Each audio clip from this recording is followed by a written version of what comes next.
Emma stands before the altar in a quiet church on the outskirts of Chicago, her heart tightening as guests whisper, "Where's her brother? Where's her mother?" The empty seats in the front row sting like fresh wounds. They didn't come because her wedding wasn't like Jack's grand event. Pain pierces through her, but instead of tears, a cold clarity arrives. This time, she won't wait for their approval. I return to my desk at the marketing firm in downtown Chicago, burying wedding memories under client reports and team meetings. The first week passes in a blur of deadlines, but the tension lingers, a constant pressure building inside. My phone buzzes every Tuesday evening without fail. It's Mom, Catherine, calling from her office in the suburbs. She doesn't ask about my honeymoon or how married life feels. Instead, she launches into complaints about my ingratitude, tying it to Jack's upcoming promotion at his finance firm. Her voice carries that familiar chill when she mentions my simple ceremony, no lavish extras, implying it wasn't worth their time. Each call chips away at the trust one thought we had, leaving me feeling invisible in my own family, like I've always been the backup plan. By the second week, the doubt creeps in deeper. I replay her words during lunch breaks, staring at my untouched salad while colleagues chat about their weekends. Was I always in the shadow? Memories surface unbidden. My college graduation, where Dad, Richard, nodded briefly at my marketing degree before turning to praise Jack's internship offer from a top bank. Mom had planned a small dinner for me, but it got overshadowed when Jack called with news of his first big deal. Suddenly, the evening shifted to toasts for him. Now, post-wedding, her indirect jabs continue. She hints that Jack's career trajectory demands more family support, while mine in marketing feels secondary, less demanding of celebration. The pain from their absence at the altar morphs into a quiet anger, simmering beneath my focus on quarterly projections. Work offers no full escape. During a strategy session on Thursday, my mind drifts as the team brainstorms a campaign for a local brand. I nod along, but inside, resentment builds. Why does Jack get the spotlight for every milestone, while my achievements get footnotes? Mom's latest call that evening confirms it.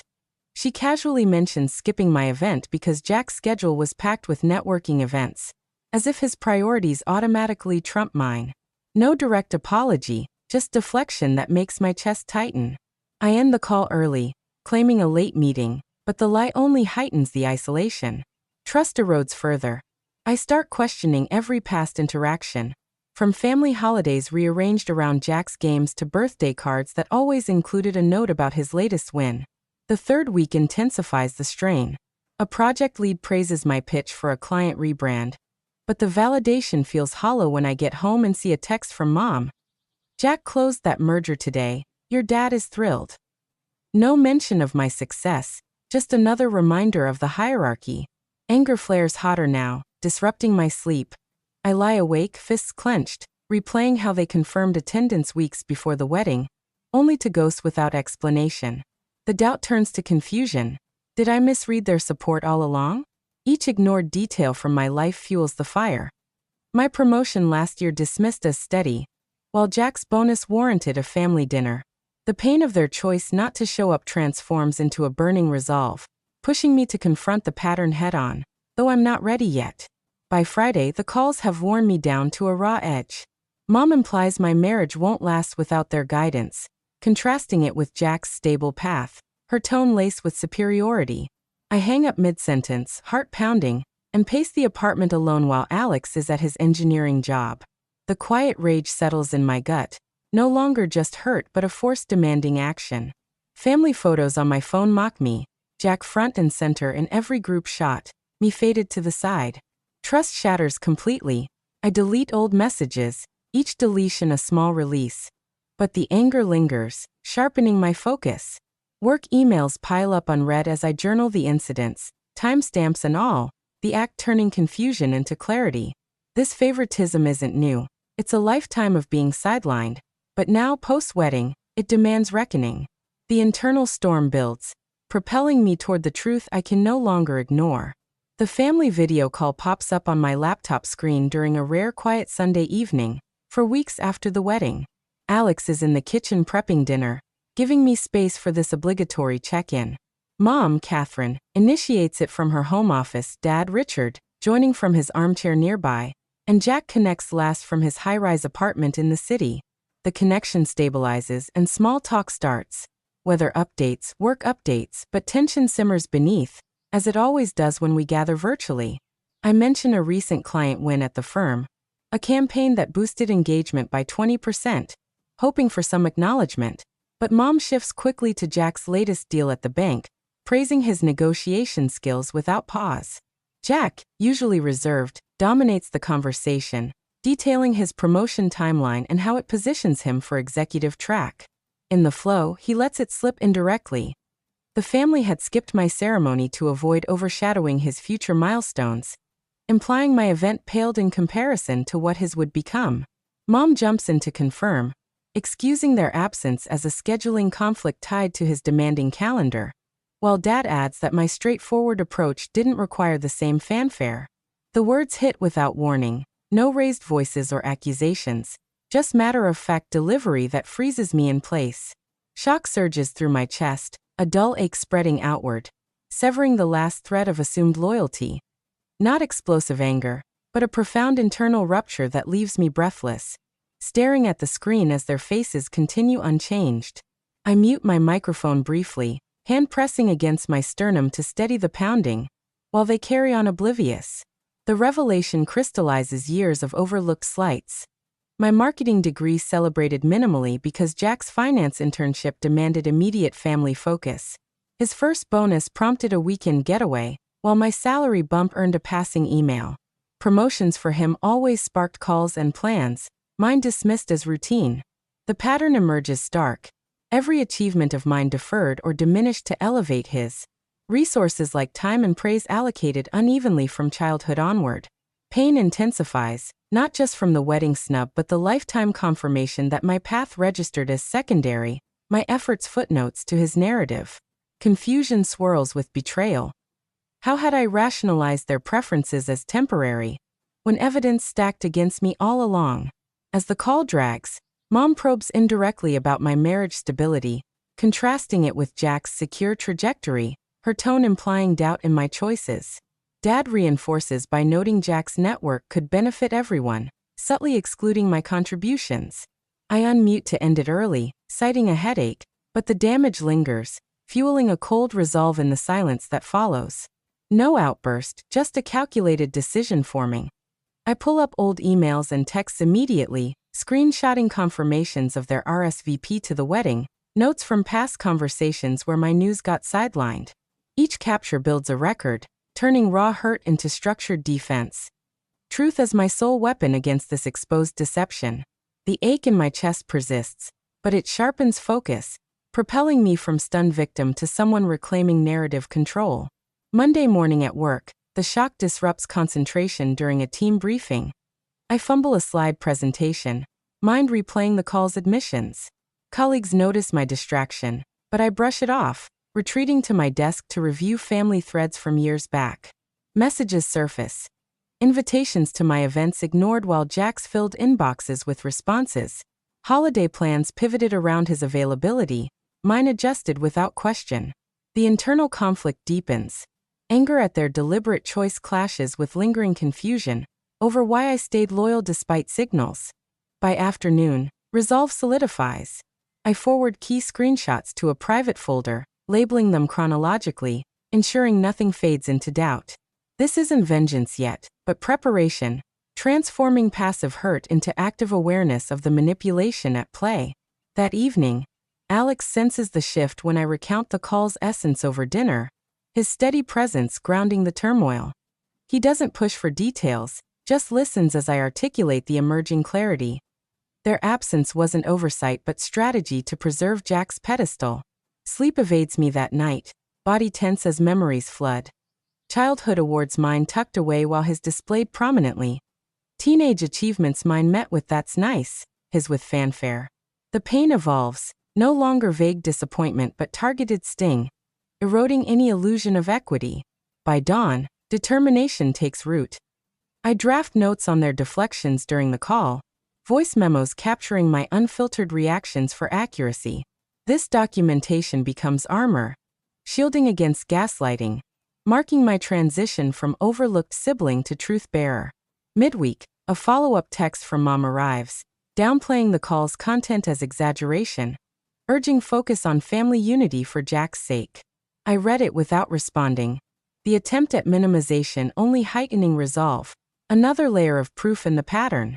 At the firm, a successful pitch meeting provides fleeting distraction, but internally, the revelation festers, anger building toward cold precision. I research family dynamics online during lunch, confirming how such favoritism fosters resentment and self-doubt, validating my response. No direct confrontation yet. Instead, I compile more evidence, bank statements showing uneven support for our educations, travel logs prioritizing Jack's trips. The shock's initial paralysis gives way to empowered scrutiny, conflict escalating as I recognize the depth of their bias, no longer willing to absorb it silently. By week's end, the chest ache has dulled to a steady throb, but resolve burns brighter. During a solo walk in the neighborhood, I process the transformation. From assuming their love was balanced to seeing it as conditional, doled out by hierarchy. Jack texts casually about his promotion party, inviting indirectly through Mom, but I archive it, adding to the file. The internal storm peaks, betrayal's weight crushes illusions, yet birth strategy. Truth, preserved meticulously, positions me to expose without destruction, shifting power dynamics on my terms. This revelation doesn't break me. It forges the path forward, from shadowed existence to illuminated reckoning. The morning after the revelation, I open a new document on my laptop, fingers moving steadily to capture the first screenshots. Texts from months ago confirming Mom and Dad's attendance at the wedding, followed by their sudden silence days before the date. No notes on the calls yet, but I add timestamps from the video session, quoting Jack's slip about not overshadowing his path and Mom's excuse of his packed schedule. This isn't for drama or public airing. It's for clarity, a private ledger to anchor my perspective against their deflections. By noon, during a break from client emails, I expand it. Notes from family dinners where my marketing wins got brief nods while Jack's bank deals sparked extended discussions, each entry dated to track the imbalance. Tension builds internally as work pulls me back. A demanding pitch for a retail account requires focus, but doubts surface. Will compiling this just reopen wounds, or empower change? That afternoon, I booked the therapist session online, selecting Dr. Ellis based on reviews for family dynamic expertise. The appointment lands 2 days later, giving time to organize more evidence. Old voicemails where Dad praised Jack's bonuses, but called my raises adequate, saved in a folder labeled patterns. No aggression in mind. The goal is boundaries that protect without escalation. Work pressure mounts that evening. The team lead assigns revisions to the pitch, deadlines tightening, yet the act of documenting brings emerging clarity. I won't accuse, just present facts to let consequences unfold naturally. Alex notices my intensity over dinner, offering quiet support by reviewing a few entries, reminding me that true justice safeguards self-worth, not seeks destruction. His words steady the rising anger, channeling it into purposeful steps rather than outburst. The therapy session arrives midweek, conducted via video from my home office during lunch. Dr. Ellis listens as I outline the wedding absence and call admissions, then guides discussion on boundary setting. Start with written statements of needs, avoid blame language, prepare for pushback by anticipating deflections. She suggests scripting responses to guilt trips, emphasizing repetition of core truths without engagement in arguments. Internal tension spikes during the talk. Doubts about family backlash flood in, but her strategies click. Send a compiled timeline to key relatives, not for confrontation but transparency, allowing them to connect dots on the favoritism. I leave the call with homework, refine the document, practice detachment phrases like, "This is my experience," turning raw pain into controlled narrative. Back at work, client feedback demands overtime, amplifying stress, but the planning sharpens focus. Zlista McQueesnock fades, replaced by cool assurance that intellect guides this, not emotion. Over the next days, the file grows methodically. Screenshots of ignored invites to my events contrasted with enthusiastic replies to Jack's. Bank app exports showing uneven financial aid, more for his MBA than my certifications. No scandals planned. Dr. Ellis reinforced fairness through exposure, not attack. Work chaos peaks with a late-night strategy call, clients pushing for faster deliverables. Yet I pause to add notes from childhood, awards mine stored away, is framed immediately. Clarity deepens. Sharing this won't shatter bonds but reveal fractures, forcing accountability. Alex reinforces during a walk, stressing protection over retaliation. His perspective dissolving lingering fury into strategic calm. Tension from professional demands mirrors family strain. But transformation accelerates, from hurt bystander to architect of resolution. By weekend, the document nears completion, a chronological expose without rhetoric.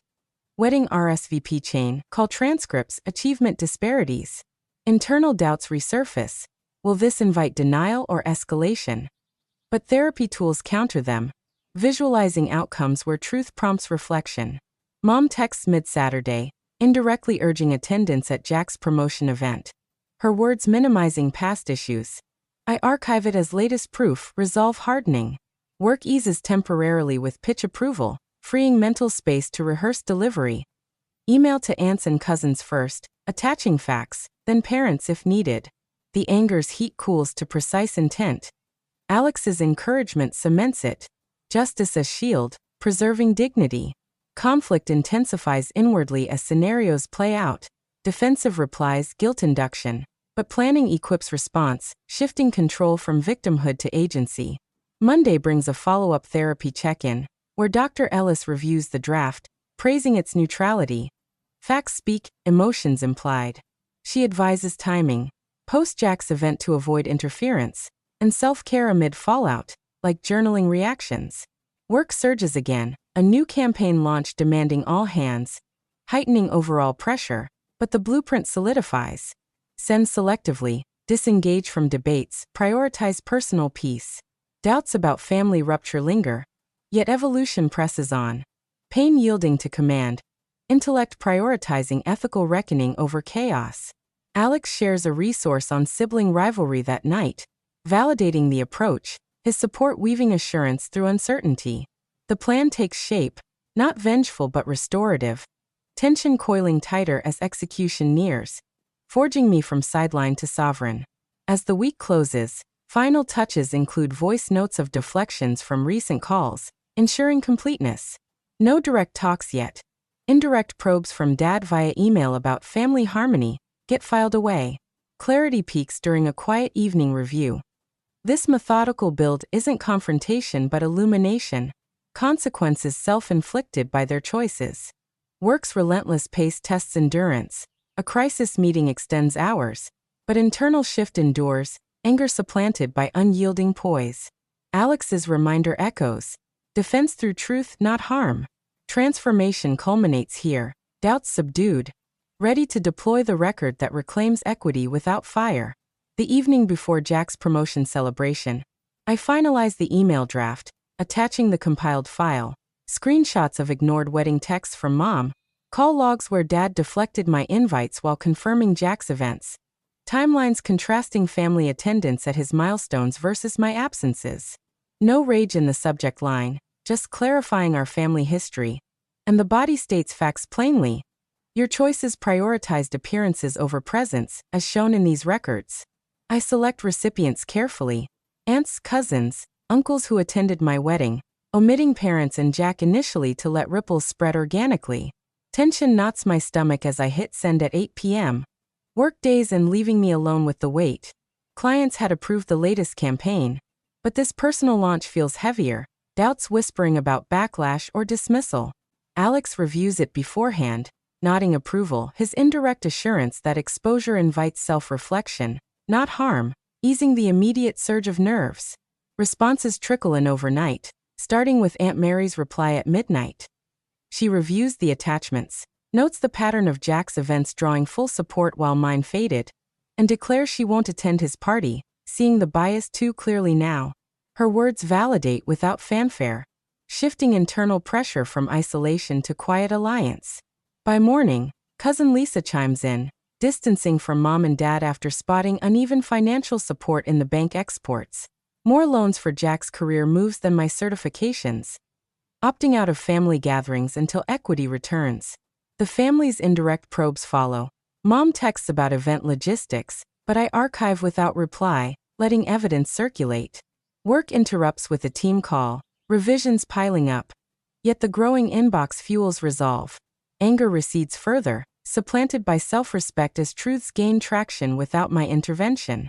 Jack reaches out midday, his message pleading indirectly not to dismantle family ties over past oversights, implying my actions threaten his big night. I stay silent, no engagement to fuel debate, allowing the facts to erode his pedestal.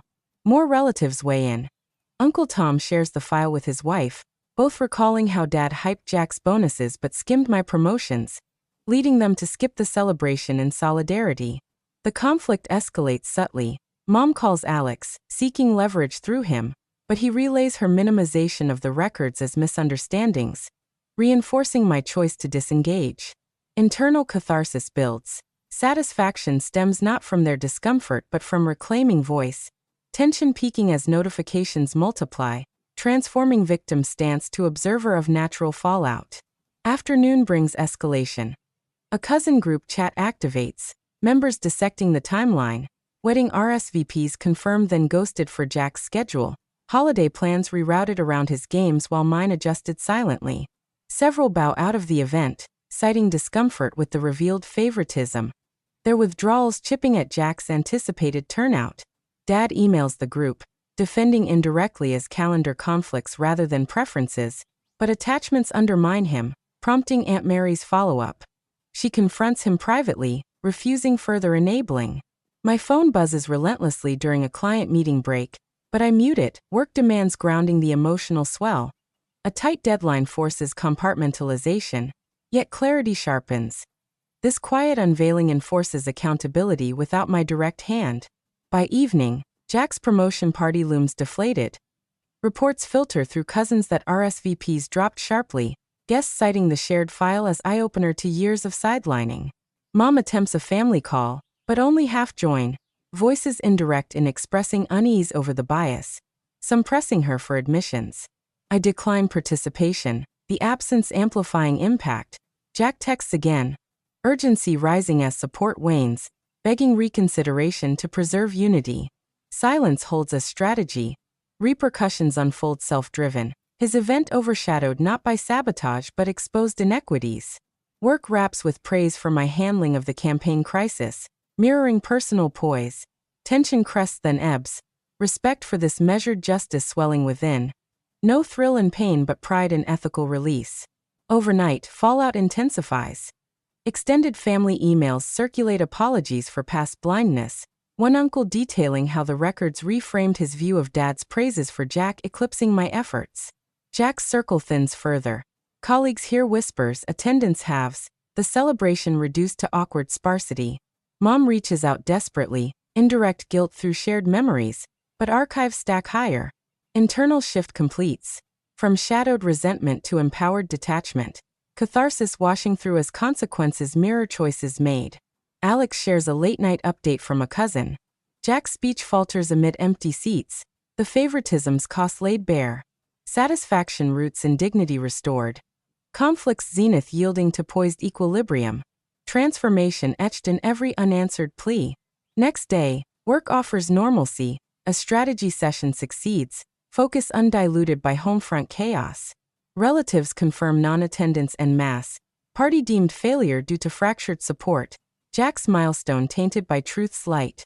Dad's follow-up attempts reconciliation indirectly, acknowledging oversights without full ownership, but I file it away. The emotional release peaks. No vengeance savored, just honor and facts forcing reckoning, tension dissolving into serene command. Cousins rally virtually, planning neutral gatherings excluding parents. Alliances born from revelation. This culmination, repercussions self-inflicted, solidifies growth, from overlooked to orchestrator of equity. Resonance deep in the quiet victory of unforced accountability. 3 months after the revelations spread through the family network, I step onto the balcony of our Chicago apartment. Alex beside me as the city skyline stretches out in the late afternoon light. Our life unfolds without the weight of those old shadows. No more obligatory calls or guilt-laden texts dictating weekends. Work has stabilized. A major client renewal at the firm boosts my role to senior strategist. Meetings now focused on future campaigns rather than distractions from home. Parents send occasional emails, indirect apologies framed as reflections on past oversights, but I archive them unread, choosing silence over re-engagement. Jack's career milestone passes quietly, no grand announcements or invitations circulated. The event scaled back amid lingering family withdrawals. Internal peace settles not from any conquest but from reclaimed strength. I didn't dismantle them. They eroded themselves through choices. Hope flickers steadily as I build boundaries that protect this space, free from manipulations, convinced that truth unlocks lasting freedom. Daily routines anchor the calm. Mornings start with Alex's coffee ritual, evenings with shared plans for weekend hikes in the nearby preserves. Therapy sessions taper to bi-monthly, Dr. Ellis affirming the detachment as healthy progress. Perceptions of favoritism once fueling anxiety now inform resilient responses. A cousin's message arrives midweek, updating on neutral gatherings excluding parents, her tone supportive without pressure. I reply briefly, confirming interest in future meetups. Work challenges arise. A tight deadline for a digital launch tests focus, but they pale against the clarity gained, no internal tug-of-war pulling energy away. Mom attempts contact through Alex, her indirect plea for holiday inclusion met with his polite deflection, preserving our equilibrium. The transformation deepens. From absorbing slights to directing my path, each unanswered outreach reinforces self-agency. 6 months in, a promotion at the firm comes with a team lead position. Responsibilities expanding to mentor juniors on analytics. Validation earned through merit, not comparison. Family ripples continue indirectly. Aunt Mary shares that Dad's attempts at reconciliation falter. Relatives opting for distance until genuine change shows. Jack texts sporadically, his messages shifting from defensiveness to vague acknowledgments of the divide, but I maintain no response policy, letting time clarify priorities. Alex and I discuss expanding our circle, joining a local professionals group for networking beyond blood ties, his enthusiasm mirroring my growing ease. Internal serenity blooms from this foundation. No triumph chased, just power and non-participation. The moral close underscoring boundaries might. Catharsis arrives quietly, viewer sensing endurance through my voice of resolve. Hope in the shift from overlooked to autonomous. By fall, seasonal changes prompt reflection during a walk along the lakefront. Leaves turning colors parallel the shedding of old resentments. Work yields an award nomination for innovative strategy, celebrated with Alex over dinner. No family input needed, the independence liberating. Parents' final outreach comes as a letter, mailed to our address, expressing regret without specifics. I scan and file it, closure self-provided rather than sought. Jack's updates via mutual contacts reveal subdued career steps, support networks thinned by consequences, his path realigned without fanfare. Hope sustains as we plan a short trip to the Midwest Hills. Conversations centering our goals, perhaps starting a family on our terms. The strength internalized. I withstood by choosing liberty, truth's release fostering unburdened forward motion. 9 months post-send, daily life solidifies peace. Therapy ends fully, Dr. Ellis's last note praising sustained emotional balance amid potential triggers. A new project at work demands travel prep, but confidence flows undiluted. Past doubts evaporated, replaced by trust in personal navigation. Cousins organize an informal brunch. Attendance voluntary and light. Bonds rebuilt on equity. Mom's indirect probes cease, silence indicating acceptance or retreat. Jack's social media quiets, milestones shared minimally. Alex's support evolves into partnership talks. Joint finances, shared dreams. Our unit self-sufficient. Moral resolution crystallizes. Borders empower, not isolate, granting cathartic freedom. Viewer departs inspired by resilience voiced intimately. Optimism in the journey from subjugation to sovereignty. Winter brings first snow, mirroring inner tranquility as we host friends for a game night. Laughter filling the space once tense with expectations. Work promotion solidifies with a raise. Team feedback highlighting leadership grown from trials. Family echoes fade. A distant relative's query about reconciliation gets forwarded without reply. Boundaries holding firm. Jack's quiet phase continues, career steady but uncelebrated broadly. The favoritisms toll evident in fractured alliances. Hope endures in small acts, planting herbs on the balcony, mapping career arcs with Alex. Life constructed deliberately, manipulations obsolete. The core assurance. Truth liberates, strength born from endurance, not victory. Transformation complete. From victim to empowered woman, narrative closing on hopeful autonomy.